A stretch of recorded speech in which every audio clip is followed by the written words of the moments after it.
Hello, everybody. Choir of the Earth. Wonderful, wonderful course for Delius, A Mass of Life. Today we have with us Norbert Meyn from, is it Germany or is it in England you are today, Norbert?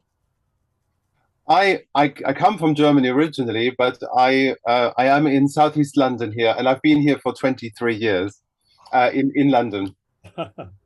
Well, we are delighted and honored to have you with us because it's lovely to put a face to the name that we've been listening, the And the voice. beautiful voice that we've been listening to for weeks now as we learn this amazing piece of music, A Mass of Life by Delius. So, Norbert, welcome, welcome, welcome to Choir of the Earth. My pleasure. Hello, everybody. Brilliant. Well, Norb, just to say, we have really enjoyed your fantastic tracks that you've produced, originally for Bergen, obviously, but Bergen have very kindly shared them with us so that we can make sure that our pronunciation is as close to Bergen's as possible. So we blend right in. And just tell us a little bit about how you came to be involved with this project. Well, I mean, I am a singer myself. In fact, during the pandemic, I also, recorded some guide tracks for a very early work that you may have come across it, um, the Never to Forget, which Howard Goodall put together Mm. with the names of the NHS workers who died in the pandemic. And then we recorded that as well. And we had some. So I work as a singing teacher with the London Symphony Chorus. And the four of us actually sang the solos in this performance. We did it in St Paul's Cathedral Wow. earlier this year as well. And so, yes, I mean, I work, I'm a singer, but I started language coaching really about 20 years ago. Being in London as a freelance singer, I did get roped in to help my colleagues and also many amateur choirs all over the country and beyond with their pronunciation. And I've really come to love it. It is one of the most joyous things that I can imagine doing. And what I love about it is this intercultural connection, really, that we are, Mm. through the language, which and the fact that with the Choir of the Earth, you have, people really all over the globe now working sincerely on singing in German. Mm. On this piece, and they will have hopefully done other pieces in German before, but it is basically a wonderful act of coming closer together between cultures. And I experienced that in my everyday life, even just between British and German cultures and the context of the languages. And we have so much in common, of course, but it does. So my work as a language coach, it has been going for 20 years, and I work with many large choirs and occasionally with opera as well. But I must say that the work with choirs is the thing that I love most. And Bergen asked me, I think it was in 2019, yes, to come over to work with them on. I think we did the Beethoven. Now I'm sorry, this is my brain is now on Delius, but it was Christus auf dem Ölberge Oh for the yes, Mountain of Olives. yes. We also did a bit of Beethoven nine, I think, and as it was a wonderful experience. In fact, um, they are, I think you mentioned that earlier, really open to experimentation. And we took the choir into a big gym, and we used gesture to emphasize words, which was really something I love doing, working with bodily gesture to really commit to the expressive words in a phrase. And that's something everybody in the choir of the earth can do at home in their living rooms, and also they will have no embarrassment because there will be nobody else watching. So I Very hope true. That's you very will true. enjoy doing that. Yes.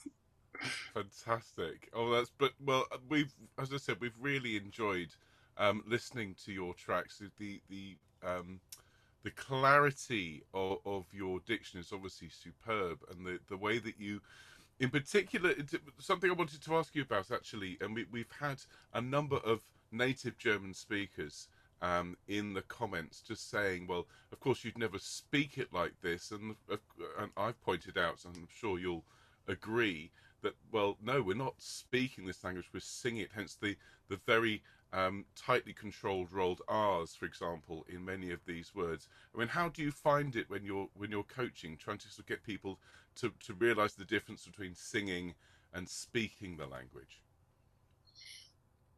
Well, I think that, well, if we think of spoken language, there are different sort of, I think, levels of, um, I suppose, performance attached to speaking. And if I speak in German normally on my own, "O du mein Wille," Wende aller Not, it's a normal, relaxed way of speaking, but it is not something that would work on a stage. So once I take something onto a stage, I already have to think about projecting the consonants and the vowels to make it clear. But then there is another level that comes with um, the spoken expression that is to do with the subtext, with what actors are trained to develop very, very diligently, and actually thinking, why am I saying this, and what is the underlying feeling when I say it? And that leads us to the sort of art of declamation, which is something we don't often encounter nowadays. But going back into the 19th century and even earlier, we have schools of declamation, and often actually choreographed alongside gesture. And it's that tradition that Delius and other great composers of the late 19th, early 20th century inherited, that they worked with. And so to declaim a piece of text is half singing it, and then singing is yet an extension from that. And I mean, if you go back to Goethe, for example, the German poet, who was also a theater director and a philosopher, really, and thought very deeply and in connected ways about issues of performance. For him, the clarity of diction was the first thing, but then there is also the enunciation, just to give a logical meaning to a sentence. And so it's the best example for this is the Shakespeare, to be or not to be. If you say to be or not to be, or to be or not to be, every time it changes the meaning. Or if you say I love you, if you say I love you, you come across as a pompous person, right? If you say I love you, so it changes. And what I've now done already is I've added a third level of expression, which is to do with the emphatic meaning, with the subtext, which is really then leading us to sing, and it creates the need to sing, because once I start singing, then I have to commit to the emotional expression. Whereas, if I'm deadpan, then, there is not much coming across. Norbert, one thing that people often say to me is why is it that your way of singing and what your way of performing produces such crystal clear diction? And when we go to a concert, and I'm sure that the same will be true in Bergen, you hear a wonderful wall of sound of the orchestra and the choir singing at you. But because each member of the choir is singing unmiked and singing, in unison together, one often can't quite. I mean, or however brilliant the choir is, sometimes it's quite difficult to hear the individual words. But with us, everybody has a microphone. Everybody is mic'd up as an individual. So it's almost as if everybody in the choir in Bergen is singing like this with a microphone in front of them. And as a result, that produces very, very clear diction, because everybody is singing so close to their recording device.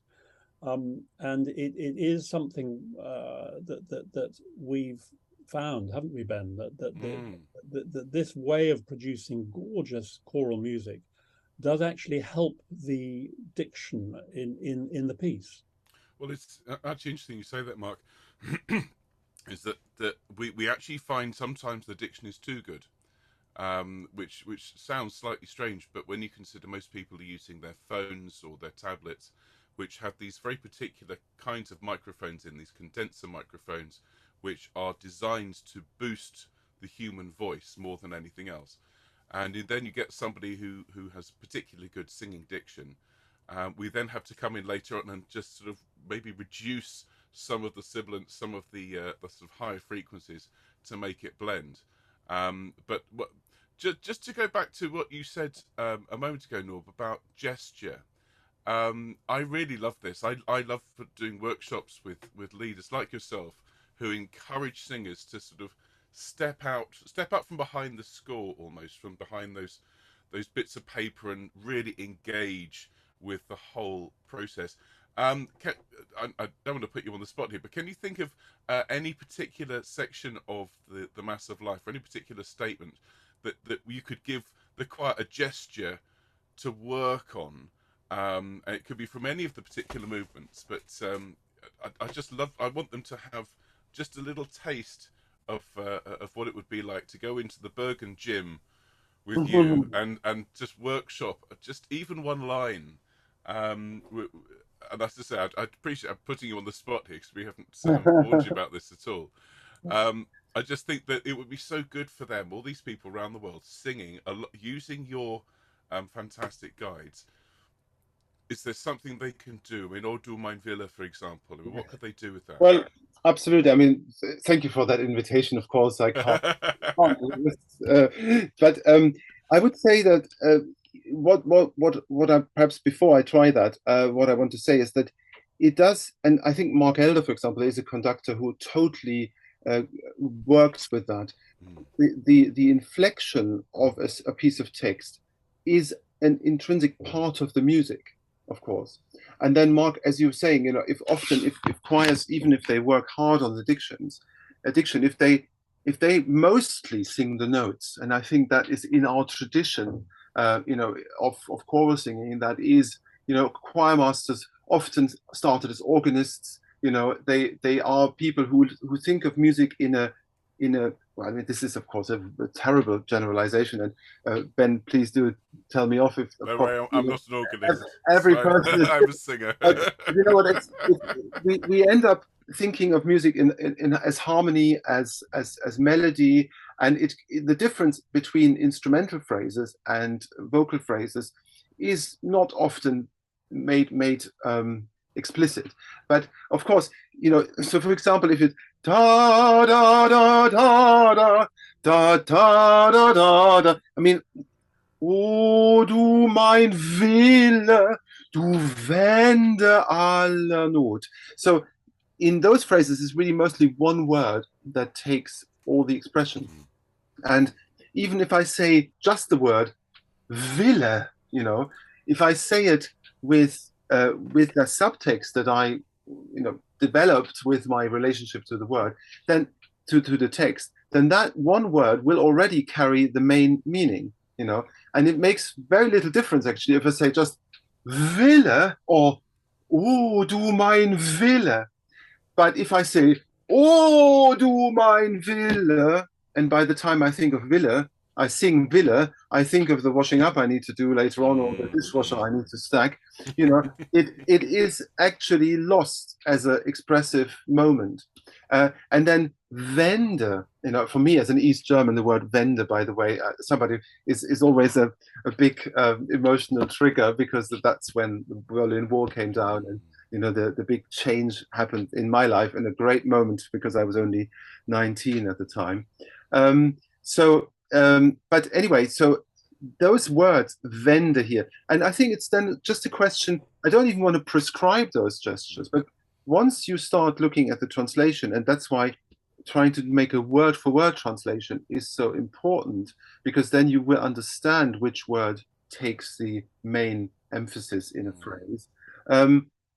Du meine Notwendigkeit. It is also as a choice of word, you are my necessity, and once you get into it like that, and you develop a relationship to it, and you want to be expressive on those words, then the gestures, they will just come by themselves. Oh, that's really good. Thank you so much. I'm going to be encouraging the choir as we're going through, particularly today, as we've got that amazing herauf at the start of part two. There's going to be a lot of gesturing. Look, on the text itself, we just before we pressed record, we were having a very quick little discussion about some of the, I suppose, some of the challenges of dealing with this particular text. I mean, how did you find creating this new translation of this really intriguing and interesting text? Well, yeah, I did attempt a translation, didn't I? Oh, it's really one, good. It's really one of useful. my sins, isn't it? Well, obviously, this was very much on the hoof. So it's, I didn't, write it all down. I just tried to get my head around it before I said it, and that's often how I work. Um, I mean, the text itself is, of course, it has this sort of gospel-like character. It is very intense language. It's in a tradition that, if you think of Goethe's Faust, or if you think of the great Wagner Ring Cycle, the ambition behind that, or even, I mean, Hölderlin's poetry is also it's one of those examples of rather extreme language that goes really far beyond everyday language and uses vocabulary that is very rarely encountered, really. Um, so I think that in itself already needs to be put on a pedestal in some way.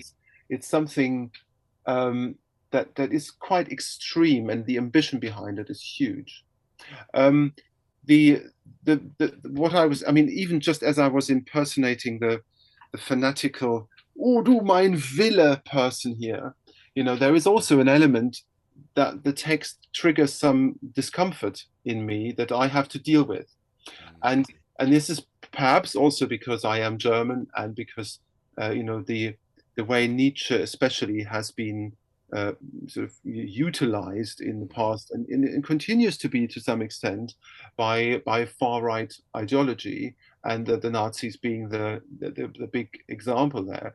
And it is I mean, that's I think something I did say that in my introduction, of course, that we just want to think about a bit when we deal with this text. And of course, the interpretations of the possible interpretations of a text like this are, many. And if one chooses to see Nietzsche in a way that empowers one group of people above others, and the Übermensch, the overhuman, being attached to some race or some class and looking down on the others as lowlings, and then the history of anti-Semitism, that the Nazis were, I mean, it's one of the huge crazes of human history, and it's led to such tragedy. And I mean, it is in my bones. It's something that I need to that shock has not. I don't think anybody in Germany really has recovered from it, but having realized that it has actually happened within our culture, that sort of thing is possible. Um, Thinking about I mean, Nietzsche was, of course, quite against anti-Semitism, and he was. I think the vision behind his work is more to do with overcoming one's own weaknesses, really, and becoming this and having the power of the will to transform oneself into something better, and that's why I think this idea of the master race that later, I mean, the history of Nietzsche's the published works is really interesting, and at his time, um, there were many different sort of political strands as well, and he got pulled into this far as partly by his sister. It's a very interesting story to read, and actually because he actually I think he died in Weimar, my hometown, and there was this Nietzsche archive that was built, or this house that Elisabeth Förster Nietzsche, his sister, built, and it was sort of basically became a sort of shrine for him, but then it enabled her to control the narrative. And then this book, Wille zur Macht, or the will to power, which then it was basically a forgery. It was a sort of out of context selection of some of his writings that were then. So I mean, there is a very complex history here, and if you want to go deeper into it, I think it is really worthwhile because one can learn a lot. But especially the fact that text was attached to nationalism. I think that's when it became a real tragedy, really, and that's actually something else I find interesting in connection with this piece, that it's been heralded as English music, and one I really don't care what nationality I couldn't agree with you more. It is, and it is just a reflection of Delius's very global, very mobile biography. Having lived in the States, that in America, and also, I mean, his multilingual personality as well, and then having studied in Leipzig, and but there's a strong connection here across cultural traditions, and the fact that Thomas Beecham in England championed the work so much, and that Britain did actually really help the piece to get global attention. And of course, I mean, I think you guys are Brits, aren't you? So you're continuing that, which is great. But it is, it's this human individual on the one hand, and that interest in how one can better oneself or can achieve more. And then this musical tradition that comes from well, Britain and Germany, and all the influences that he lived in France, and Norway, of course. And Norway, absolutely. I mean, yes. I would say, Norbert, that he's almost as far from being English as you can possibly be. I mean, the fact that he is buried in Limpsfield in the same graveyard as Sir Thomas Beecham, I always find is quite extraordinary. But other than that, he only came to Bradford when he wanted to see his father, whom he didn't particularly get on with, I don't think, or wanted some money. And he wanted to get back to his music making in France or Norway as quickly as he possibly could. So I completely agree with you that this, unless I'm completely mistaken, this isn't English music. This isn't English text. This is almost sort of romantic international music, and it's wonderful that we as an international choir can celebrate that. I couldn't agree more. I was saying to the choir, this in many ways is, to me, it sounds like the last great romantic choral work. I mean, given that it's very early 20th century, it's almost like with the Great War just on the horizon, with the First World War just around the corner.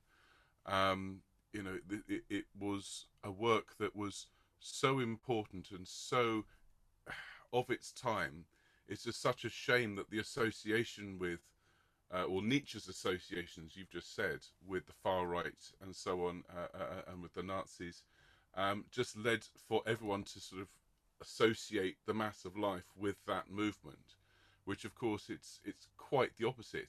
It's actually a work of raw beauty, and I love the journey that we go on through the mass, starting with just sort of frenzied activity, and just such power, such energy, such it's almost like the hardest part of the piece is the very, very opening, and then as you travel through the life cycle of this person, with the peak right into the middle age, if you like, and then gradually descending down and slumbering in the meadows and bathing in the sunlight and experiencing the joys of bliss before the deep midnight. It really is such a great analogue for human existence, and it's been a revelation to me getting to know this, and your wonderful pronunciation guides and your translations. I mean, they may well have been produced very quickly, as you say, but they've really helped me, and I know they've helped the choir to get a much better understanding of what we're singing. And I think it genuinely helped dispel any lingering worries or lingering doubts about the text or anything else. It just opens it up, and you know, in the same way that bleach or disinfectant will wash away a stain. You know, a lot of the work that you've done, a lot of the work that we're doing with this piece, I hope will wash away any last stains on this work and just show it for what it is, which is absolute beauty. Yes, it's almost we have to reclaim it, Mm. for the wider public in this way. And I think using the text word for word and word by word in expressive ways is a good way of doing that. Mm. No, it's a very important work for this century. It's almost as if it's taken 100 years for humanity to, I think, shed a lot of what we brought with us from the 19th century, both the world wars, all of the strife and the struggle to get to this point in the 21st century where we need, as a species, this is a kind of make or break time for us. I think we need to be one people. We need to be united. We need to be looking at our planet Yes. and looking at how we can actually connect with nature, which is so important in this mass. To actually be present in where we are, rather than thinking about lofty ideals and in some cases religious ideals or grandiosity. This is a very humanizing piece. It's a to human sing. work, yeah. And it's one of the few actually that is in the choral repertoire which deals with these issues. I think it's immensely important, and that's why when Mark said, you know, should we do this, I listened to it. I thought I'm going to have to listen to this a good few times to really get my head around it. But the themes of it, I thought absolutely this is really, really important. I love what you said about the connectedness. And I mean, I literally, I just, because I'm also involved in research at the Royal College of Music, and I do a project about music and migration, and particularly German musicians and Austrian musicians who came to Britain in the 1930s as refugees from the Nazis. And of course, this sense of, you know, we often connect music with nation and with national belonging, but this sense of mobility of music that is, you know, is so powerful, is something. I'm just about to make my wonderful point, and my son is knocking on the door. Let me just tell him to. Wonders of Zoom. Sorry, Oh, absolutely. ladies and gentlemen, my little son wants to do some drawing, and I need to give him some paper. Of course. Here we go. Right, all sorted. Apologies for the disruption. No, that's right. I have an 8-year-old who has already been to the door twice during our He's chat. called Julius, like Delius's father. Oh, fantastic! Anyway, That's a great name. But you know, this fact that, and that conference that I went to was about mobility and culture, really, and the same sense of the climate emergency actually creating a particular urgency for us as people in different places, parts of the world, to really feel connected, to really have this sense that we have a joint responsibility for the planet and for, you know, to be connected to it, but also the curiosity, the joy of understanding each other, and of, you know, and how better to do that through singing together in this way. So wow. Norbert, it's just for me as an individual, it has been a complete joy and a revelation, you know, to hear comments coming in about a piece of music from Finland, from Germany, from Spain, from Thailand, from Canada. You know, to have all these different national perspectives, you might argue, on a piece of music, whatever it is that Ben is teaching at that time, is just so fascinating. And one of the joys of this choir really is that we have this distillation of people from everywhere. And I do hope sincerely that when we finish this remarkable project, that everybody can sit back and say, "Oh my goodness, that was amazing! That was just lovely!" And it was, and we must repeat it and do something else. But I'm certain they will, Mark. I really do. I think this this work, well, we mentioned when we first started speaking, Norbert, that we formed this choir around Handel's Messiah, which in many ways is one of the first real global works. It's a work that wherever it goes, people react positively to it. And so when we started this group, it really, that had to be the first work that we did, and we've performed dozens of other works since. I haven't felt this excited about a piece with this massive life since that first project, since Messiah, because of the power of it, because of the feeling of being involved in something genuinely bigger than us individually. With Messiah, we had 8 weeks to produce the full thing, with everyone recording in their houses, the instrumentalists playing in their houses. Couldn't meet anyone face to face. It was a new world. This work has the same kind of character, I think, to it, in that there is no one person who could do this on their own. In order to produce the mass of life, this has to involve people from all around the world, from southeast London, from Germany, from Bergen, from Australia, as we've said, everyone pulling together.